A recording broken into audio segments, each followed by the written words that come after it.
Salam Media Sriwijaya.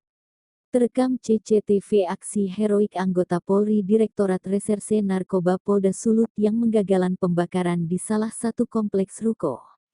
Terkait video tersebut, tim Resmob Polda Sulawesi Utara mengamankan pelaku yang melakukan percobaan pembakaran ruko yang menjadi kantor perusahaan PT Bahan Harmoni Kencana, Rabu tanggal 15 Februari tahun 2023.